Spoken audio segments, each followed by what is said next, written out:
ఆ వివరాలు పట్టుకుని మీరు కూడా తో కన్సల్ట్ చేసి మనకు కావాల్సిన బాగోట తీసుకుంటారని కోరుతున్నాం. మనం ఇబ్బంది పడకుండా, మనం టెన్షన్ పడకుండా చెప్పిన పని చేసుకెళ్లే విధంగా వాళ్ళు ఎలాగైతే పైనుంచి అన్ని డైరెక్షన్స్ ఇస్తూ ఉన్నారో, ఇక్కడ మన కాన్స్టిట్యూషన్ సంబంధించి మన ఆర్వై గారు కూడా మేము ఫస్ట్ నుంచి నేను ట్రైనింగ్ నోడల్ ఆఫీసర్ని కాబట్టి నేను అబ్జర్వ్ చేస్తూ ఉన్నాను. ఈవెన్ డిస్ట్రిక్ట్ లెవెల్లో కానీ ఇక్కడ కానీ ఆర్వై గారు చాలా ఎక్సర్సైజ్ చేస్తున్నారు దీని మీద. సో ఇప్పుడు ఏంటంటే మనం కొత్తగా ఆలోచించాల్సిన అవసరం లేదు.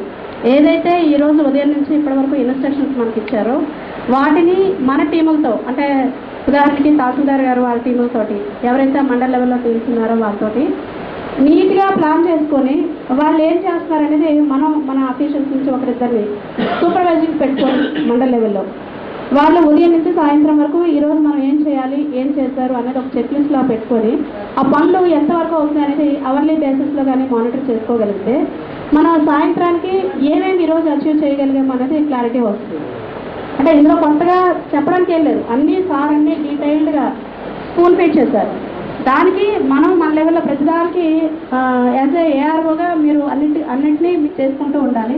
తర్వాత ముఖ్యంగా వైలేషన్కి వచ్చేసరికి ఏంటంటే చాలా చోట్ల భోజనాలు చేయటం ఇవన్నీ కాకుండా ఎవరి దృష్టిలో అది పడినా కానీ అక్కడి నుంచి డైరెక్ట్ కమ్యూనికేషన్ కానీ ఇచ్చినట్టయితే, అంటే ఇదంతా యాజ్ ఏ పర్సన్గా మన రెస్పాన్సిబిలిటీ, ఆఫీసర్గా కాదు.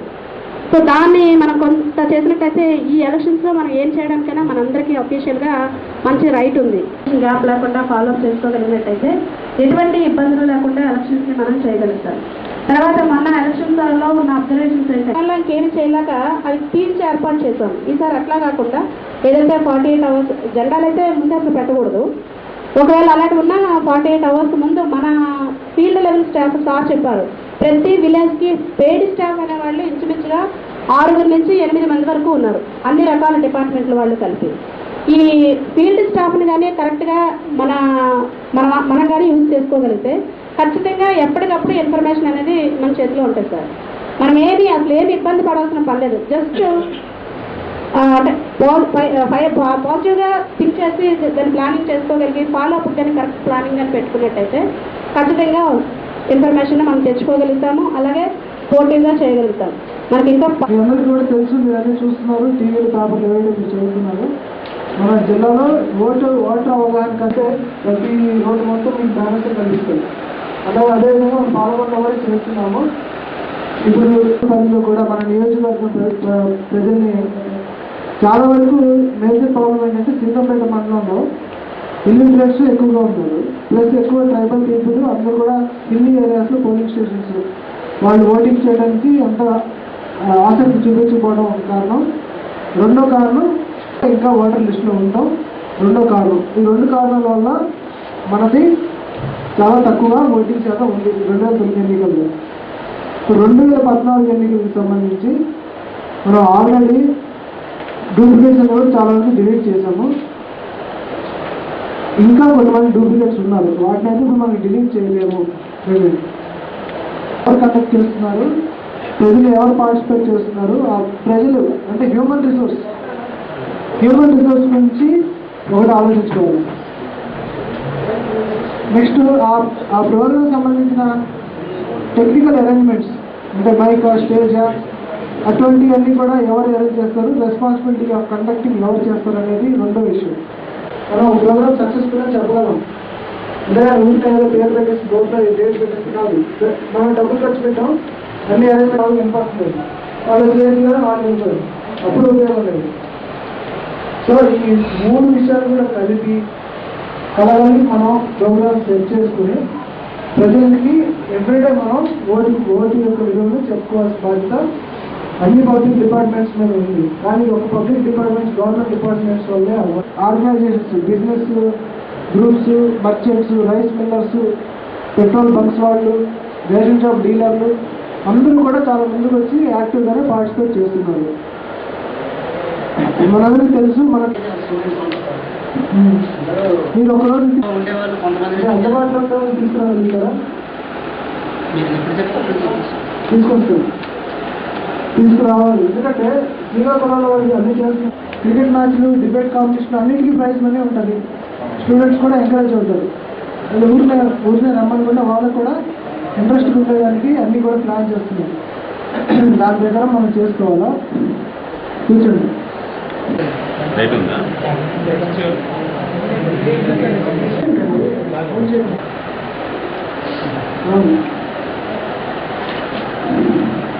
పిలవండి, మిగతా వాళ్ళు కూడా పిలవండి. మీటింగ్ ఏదో మాట్లాడుతాం. ఈ గవర్నమెంట్ జూనియర్ కాలేజ్ గ్రౌండ్లో రంగోలీ కాంపిటీషన్ పెడతాం. మీరు ఎంతమంది మొబైల్ చేయగలుగుతారో చెప్పండి. First prize students versus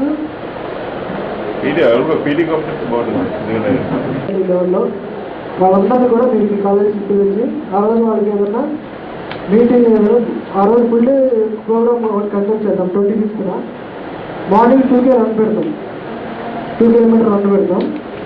2 kilometre run తర్వాత హ్యూమన్ చైన్ పార్టిసిపేషన్ చేస్తాం. హ్యూమన్ చైన్ అందరూ చేసి పట్టుకొని నుంచుంటాం. ఆ తర్వాత మీరు వాళ్ళని తీసుకెళ్ళండి. వాళ్ళు మీ కాలేజెస్లో బ్రేక్ఫాస్ట్ అది అరేంజ్ చేసుకోండి. బ్రేక్ఫాస్ట్ అయిపోయిన తర్వాత డిబేట్ కాంపిటీషన్ పెడతాం. జూనియర్ కాలేజ్ గ్రౌండ్లోనో లేకపోతే డిగ్రీ కాలేజ్ గ్రౌండ్లోనో డిబేట్ కాంపిటీషన్ పెడతాము. మీ స్టూడెంట్స్కి ఇప్పుడే చెప్పండి, ప్రిపేర్ అవ్వమని చెప్పండి. వాళ్ళకు కూడా ప్రైజెస్ ఉంటాయి. ఫస్ట్, సెకండ్, థర్డ్ ప్రైజెస్ ఉంటాయి. మీరు కూడా ఎన్ఎస్ఎస్ వాలంటీర్స్ కూడా ప్రిపేర్ అవ్వండి. ఓటు హక్కు అనే కాన్సెప్ట్ పైన ప్రజాస్వామ్యంలో ఓటు విలువ టాటగా 10 minutes కంటే తక్కువ లేకుండా 15 minutes కంటే ఎక్కువ లేకుండా మాట్లాడాలి. Debate competition first 2K run, తర్వాత డిబేట్ కాంపిటీషన్. ఓకే, తర్వాత మధ్యాహ్నం ఖాళీ ఉంచుతాం. నెక్స్ట్ మళ్ళా ఈవినింగ్ అదే రోజు క్యాండిల్ ర్యాలీ పెడతాం. అంటే స్టూడెంట్స్ పెద్దగా దొరకరు కదా, క్యాండిల్ ర్యాలీ చేస్తున్నారు, ర్యాలీ చేయండి. ఓకే, 25వ తారీఖు పెట్టుకోండి. రెస్పాన్సిబుల్ పర్సన్ ప్రతి కాలేజ్ క్యాంపస్ అన్నారు. తహసీల్దార్ గారు మీటింగ్లో వాళ్ళు రావట్లేదు, ఎట్లా మరి 50 members వేసుకుంటే సరిపోతుంది. డిఈడి డైరెక్ట్ కాలేజ్ 100 members వేసుకోండి. ఈ కాలేజ్ అన్ని కూడా 50-50 వేసుకోండి, సరిపోతుంది.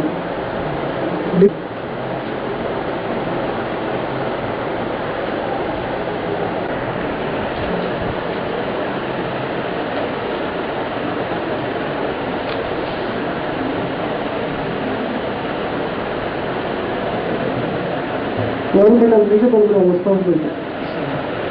ఆర్గనైజ్ చేస్తారా?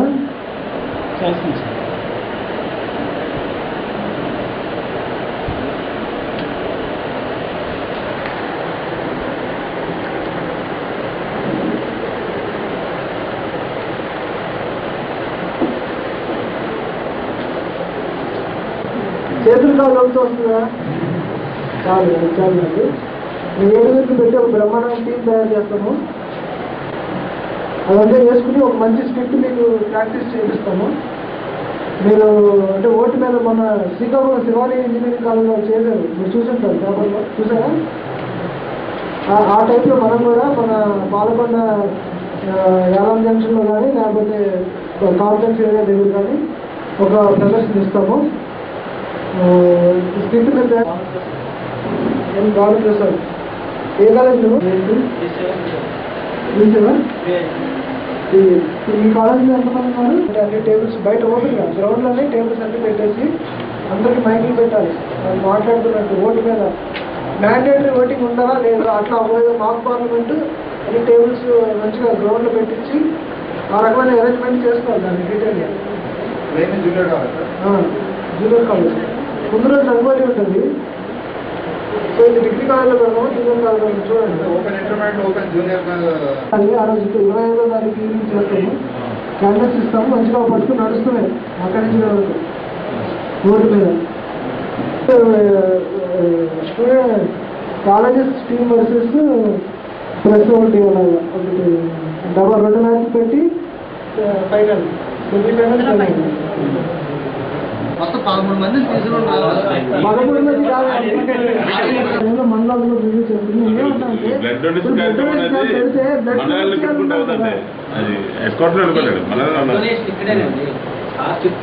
డొనేషన్ మండలాల్లో లేదు. సో ఇక్కడ పెట్టాలంటే మీరు అక్కడి నుంచి జనాలు పట్టుకోవాలి కదా. మాట్లాడండి డీటీ గారు, 50 మంది చేస్తారా?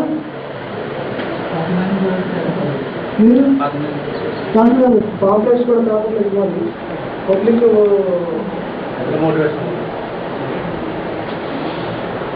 24వ తారీఖు రంగోలీ కాంపిటీషన్ ఉందండి.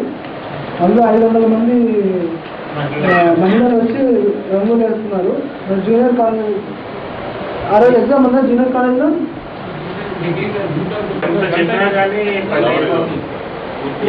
చెప్పండి.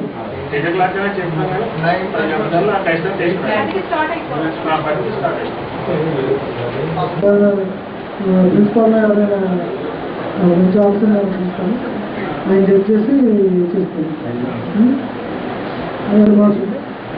సో వీటి ప్రకారం మనం కండక్ట్ చేస్తాం అనమాట.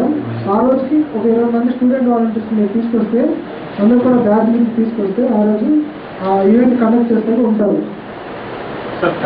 మీ పేరండి? వాళ్ళు తెచ్చుకుంటే వాళ్ళకి ఒక ఐడియాలజీ ఉంటుంది. ఇప్పుడు మీరు ఎక్కడ నుంచి అయితే అంతమంది తెచ్చేది మాతో 400 మంది వచ్చినా పర్లేదు. మేము డిబేట్ కాంపిటీషన్ పెడతాం ఆ రోజు. సో ఆ డిబేట్ కాంపిటీషన్లో కూడా వాళ్ళు కూడా పార్టిసిపేట్ చేయొచ్చు. First prize 2500. Debate competition concept ప్రజాస్వామ్యంలో ఓటు విలువ కాలేజ్లో చేసుకుంది. తర్వాత డిగ్రీ కాలేజ్కి వెళ్తాము. డిగ్రీ కాలేజ్కి వెళ్ళిన తర్వాత డిబేట్ కాంపిటీషన్ స్టార్ట్ చేస్తాం. డిబేట్ కాంపిటీషన్ ఈ ప్రజాస్వామ్యంలో ఓటు విలువ అనే కాన్సెప్ట్ మీద బిహేవ్ చేయాలి. అంటే ఏదైనా ఫోర్స్ఫుల్గా వాదించడం, అర్థం చేయడం, స్పీకర్ ఓవర్లోడ్ అంటాం, అవన్నీ కూడా నిజంగా పార్లమెంట్ చూసినట్టు అందరికీ క్యాండిల్స్ ఇస్తాము. కోడగుర్రం గుడి నుంచి మన ఆర్టీఓ ఆఫీస్ వరకు క్యాండిల్ అయితే ర్యాలీ చేస్తుంది.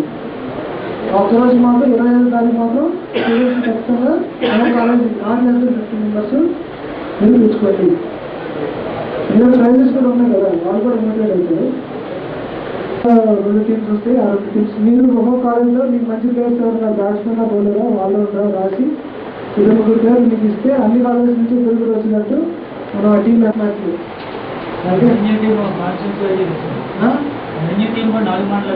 Constituency revenue team, police team. Okay, అలా 3 మ్యాచెస్ ఉంటాయి. అది దాంట్లో కూడా మీరు స్టూడెంట్స్ కింద పార్టిసిపేట్ చేసి చేయొచ్చు. ఎక్కడ నేను రాస్తాను. వాళ్ళు ట్రైనింగ్ ఇచ్చిన తర్వాత మనం మంచి 2-3 ప్రదర్శన ఇస్తారు. ఇక్కడ ఒకటి సంప్రదాయం పాల్గొనలో ఆర్గనైజ్ చేస్తుంది. ఒక్కొక్క మండలం నుంచి 25 మెంబర్స్, మన పాల్గొన నుంచి 15 మెంబర్స్ వస్తారు. స్టూడెంట్స్ కూడా పార్టిసిపేట్ చేస్తారు, డొనేట్ చేస్తారు. ఆ రోజు వ్యక్తిగా ఆర్గనైజ్ చేస్తుంది మీ సహకారంగా. 28వ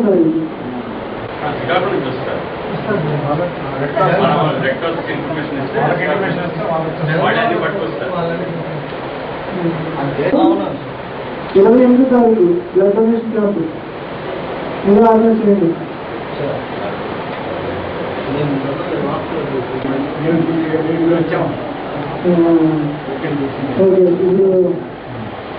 ఈవెంట్స్ లో మీరు ఏమైనా పార్టిసిపేట్ చేయాలిగా ఓటర్ అవగాహన కార్యక్రమాల్లో? యాక్చువల్గా నేను chicken hospital recently underwent heart operation and also paralysis our members are there. చేయగలుగుతారా? సరే, మనం మీతో తర్వాత మాట్లాడతాము. మీటింగ్ అయితే ఫస్ట్ నేను మాట్లాడతాను. 28వ తారీఖు బ్లడ్ క్యాంప్ అవసరం అంటే మనం ఆర్గనైజ్ చేస్తుంది. టీమ్ ఇస్తే 3 టీమ్స్ ఫామ్ చేస్తాము. వాళ్ళకి గురించి ట్రైనింగ్ ఇస్తాం. అట్లాగే ఇక్కడ ఎక్కువ మీడియా కవరేజ్ కానీ ఉంటుంది, యాక్సెసిబిలిటీ ఉంటుంది. ఇక్కడ జరిగే విషయాలు కూడా ఎక్కువ ప్రాచుర్యంలోకి వస్తాయి. కాబట్టి ఈ 11 ఈవెంట్స్ స్పెషల్గా పాల్గొన మున్సిపాలిటీ పరిధి హెడ్ క్వార్టర్ పరిధిలోనే జరుగుతాయి. వీటితో సంబంధం లేకుండా లాస్ట్ ఎలక్షన్ రిజల్ట్ చెప్పండి. కాంపిటేటివ్ ఏ పోలింగ్ కేంద్రంలో 75% కంటే ఓటింగ్ శాతం పడుతుందో అన్ని పోలింగ్ కేంద్రాల్లో కూడా నిన్న మనందరూ మీటింగ్ అటెండ్ అయింది కదా, మళ్ళీ చెప్పాల్సిన అవసరం లేదు. ఆ పోలింగ్ కేంద్రాల్లో 70% జిల్లాలో అన్ని చోట్ల కూడా ఓటర్ అవేర్నెస్ ప్రోగ్రామ్స్ కండక్ట్ చేయాలని నిన్న జగన్ బాబు గారు చెప్పడం జరిగింది.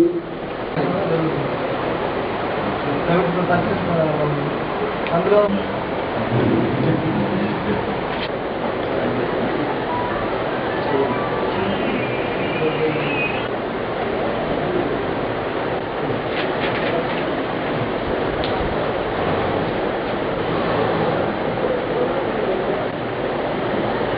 21 వెలిగటంలో ఉంది. ఓకే, ఆల్రెడీ మనం కొన్ని ఆర్ట్స్ వాళ్ళు టీచర్ కవర్ చేశారు. కానీ మనం చెప్పింది ఏంటంటే మళ్ళా ఈ 70 పోలింగ్ కేంద్రాలు కూడా ఒక ఫిక్స్డ్ టైం ప్లాన్ తీసుకుని ఇప్పుడు ముందుగా మనం చేయాల్సింది ఏంటంటే ప్రతి ఒక్క తహసీల్దారు వాళ్ళకి ఎన్ని విలేజెస్ ఉన్నాయని ఫస్ట్ లిస్ట్ చేయాలి. ప్రతి విలేజ్కి సంబంధించిన లిస్ట్లో బ్యాగ్ అని హెడ్డింగ్ పెట్టండి. నేమ్ ఆఫ్ ది మెంబర్, ఆ బ్యాగ్ టీంకి ఒక హెడ్ ఉండాలి. ఫస్ట్ ఎలక్షన్స్ అనే ఒక ప్రొసీడింగ్ వాళ్ళకి ఇచ్చి ఆ ప్రొసీడింగ్లో మొట్టమొదటి to assist the local booth level officer and the visiting and the స్వీప్ teams in creating voter awareness and ethical voting campaign. మనం చెప్పారు కదా booth level officer. Second line ఏమో టు పార్టిసిపేట్ ఇన్ ద స్వీప్ campaign promoting the voter awareness and ethical voting. మూడవది to conduct door to door campaign to the voter numbers allotted to you.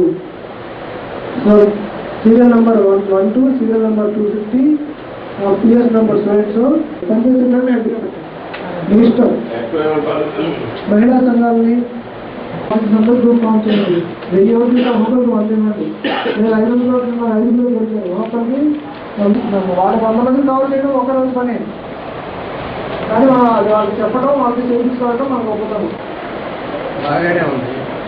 గత మొన్న ఎన్నికల్లో municipal ఎన్నికల్లో ఒకే వార్డులో అటు ఉన్నారు, ఇటే ఉన్నారు.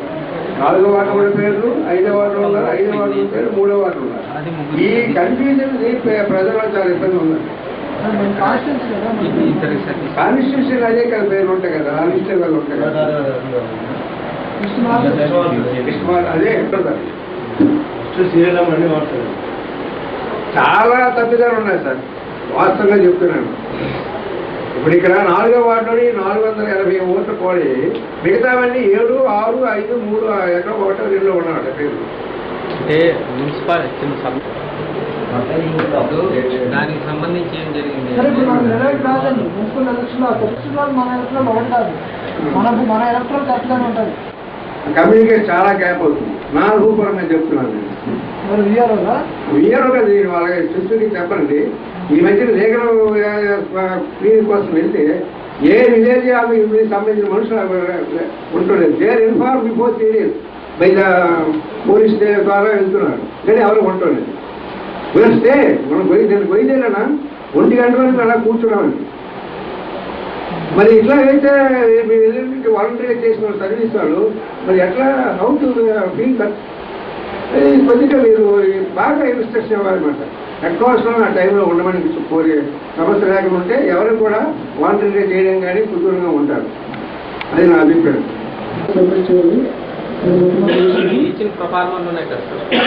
సీరియల్ నెంబర్ ఫార్మాట్ ఇచ్చారు సార్, వాళ్ళు ఇచ్చారా? అందుకే సార్ కూడా మీరు మండల హెడ్ క్వార్టర్ వాళ్ళు ఇంప్లిమెంట్ చేసుకుంటే అది 2 కార్యక్రమాలు చేసుకోండి. అబ్జర్వ్ చేస్తున్నారా? MCC officer, EVM centralisation officer అని పెట్టారు. సో ఈవీఎం తీసుకుని స్క్రీన్ పెట్టుకుని వెళ్ళాలా, వీడియో ప్రజెంట్ చేయాలి అని చెప్పారు కదా నేను.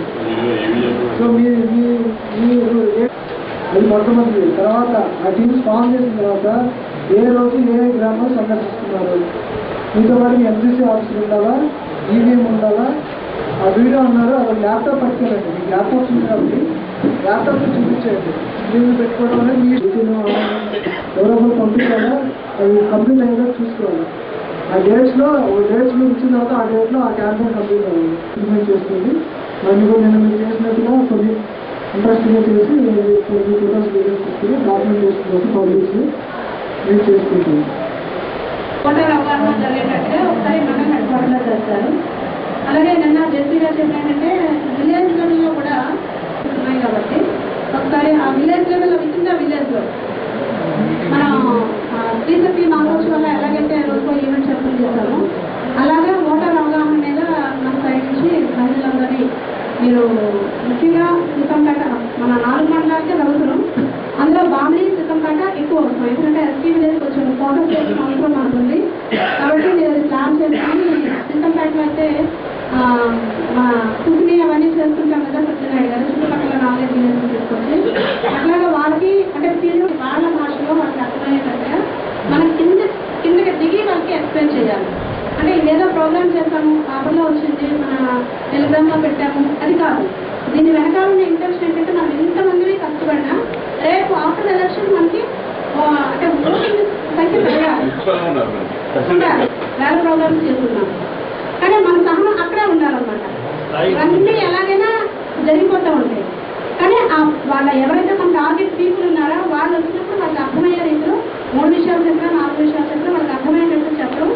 ఇంటర్న్ ఏదైతే ఎండ్ యూజ్ ఉందో ఆ ఎండ్ యూజ్ లో మనం చూడగలిగేటట్టు చేయడం అనేది చాలా అవసరమైంది. కాబట్టి దీనికి మండలి ఆఫీసర్స్ అందరినీ ఏఆర్ఓ గారు కండక్ట్ చేస్తారు కాబట్టి వాళ్ళకి ఈ విషయం కొంచెం క్లియర్గా దానికి ఏ టీమ్స్ మాత్రం మంచి మీరు కూడా యాక్టివ్ రోల్ తీసుకొని మన మహిళలకు ఎవరైతే పార్టిసిపేట్ చేస్తారో వాళ్ళందరికీ కూడా అర్థమయ్యేటట్టుగా చేస్తేనే బాగుంటుంది. అలాగే ఈసారి 2 అక్కడ పార్టిసిపేట్ చేసే వాళ్ళందరూ బాగా పార్టిసిపేట్ చేయాలి. 3 కోడ్కి వైలేషన్ లేకుండా ఉండాలి. ఇవి మన ఆబ్జెక్టివ్స్. ఈ ఆబ్జెక్టివ్స్ నెరవేరాలంటే మనం కొంచెం జాగ్రత్తగా ప్లాన్ చేసుకున్నట్టయితే ఈసారి బై 8 కల్లా ఎట్టి పరిస్థితుల్లోనూ మనం కావాల్సిన మెటీరియల్ అంతా కూడా స్ట్రాంగ్ రూమ్ వెళ్ళేటట్టుగా వాళ్ళకి ఓటింగ్ ఎంకరేజ్ చేయడం వరకు పని. వాళ్ళు అందరూ వచ్చి ఓటేస్తే ఆటోమేటిక్గా 80% వస్తుంది. 80% 100 మందికి వాడి రెస్పాన్సిబిలిటీ క్లియర్ చేసి నువ్వు చేయగలిగితే ఇక్కడ దోగా లేకుండా మనం ఇప్పుడు ఎన్ని చేసినా చెప్పినట్టు ఫొటోస్ తెలియజేయడం చూపించడానికి కాదు. ఇన్ని చేసి బిల్డప్ నుంచి లాస్ట్లో అంతే ఉంది లేదా తగ్గిందంటే అంతకంటే అవమానం ఉంది. అన్నిటికీ డోర్ టు డోర్ క్యాంపెయిన్ చేయాలి. మన గ్రామ పంచాయతీ మన జరిగిన గ్రామ పంచాయతీ తర్వాత ఎంపీటీసీ జెడ్పీటీసీ ఎలక్షన్ తర్వాత ఓటర్ పోలింగ్ స్టేషన్ లిస్టు తీసుకుని తయారు చేయడం జరిగింది సార్. దాని ప్రకారం అదే